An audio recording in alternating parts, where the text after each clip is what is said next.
Good morning. Welcome to our group meeting for Tuesday. Today is Tuesday, April 28th. And so let's start with our number 1. So remember, we would do this at school after doing the Choosy Cha-Cha and then the circle time chant. And then we would all have a seat on the rug and we would start with the number 1. Let's put our hands up and make that 1. Come straight down and that is all. Come straight down and that is all. Come straight down and that is all.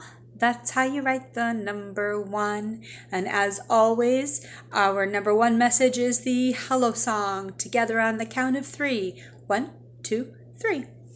Hello, hello, it's time to start the day. It's time to work well, sing well, then it's time to play. And after we write the number 1 comes the number 2. Now do it with me. Put your hands up. Curve around and slide to the right. Curve around and slide to the right. Curve around and slide to the right. That's how you write the number 2. So, yesterday we talked about jobs and how jobs at home look a little different than they do at school because we don't have a 5-minute helper or a light helper or a lunch cart helper at school. But at home, we have jobs that we can do to help clean and keep our house in order. So what do? What are some jobs that you do? Do you make your bed or do you pick up your toys?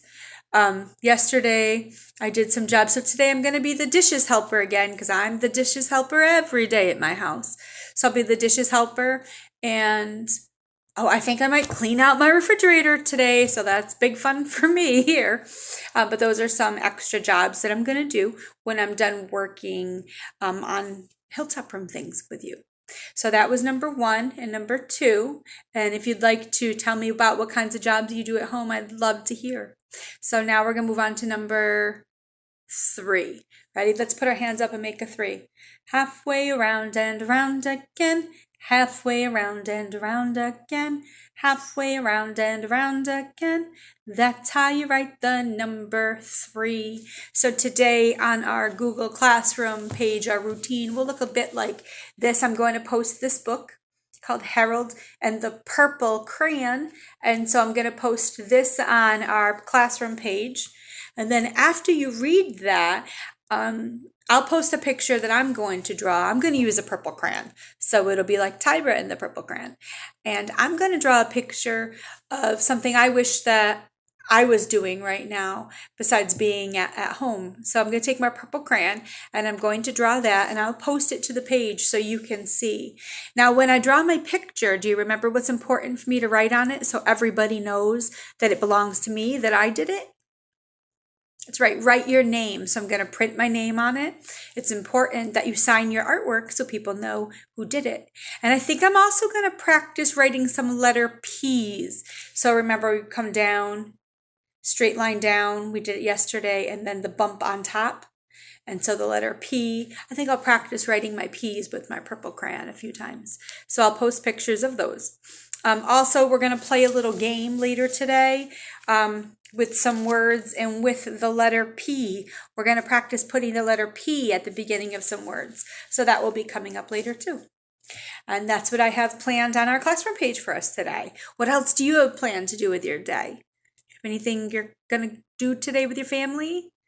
I know the weather, I don't know if it's going to rain today. I have to check the news and listen to what the meteorologist tells me.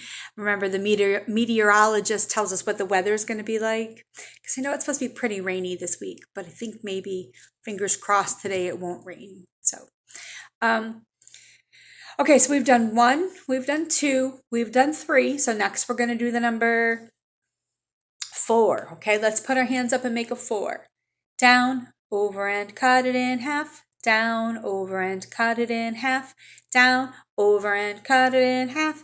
That's how you write the number 4. Okay, so let me explain to you this game a little bit for the number 4. So I have some pictures here. These are pictures that I used back in the post of Down by the Bay. And so I've got, let's look at this one first. Pants. And you can see pants. You can hear and see that pants begins with the letter P.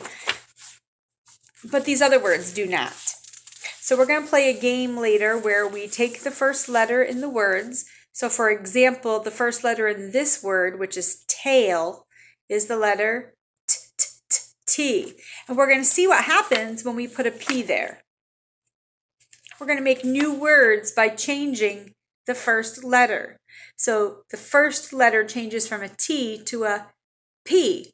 So now instead of saying tail, the word says ale. The ale stays the same. We just changed the first letter. So the first sound changes. So it turned from tail into pale. And we'll do that game later today. I'll post that video in a few minutes. So let's move on to our number 5. Let's do a little jumping around. That's our transition for this week. So ready? Let's make our 5. Down, around, and give it a cap. Down, around, and give it a cap. Down, around, and give it a cap. That's how you write the number 5. Okay, ready, friends? Friends in the hilltop room, jump up and down. Jump up and down. Jump up and down. Friends in the hilltop room, jump up and down. Now please go wash your hands. And I'll see you guys later with the activities I'm going to post. Bye.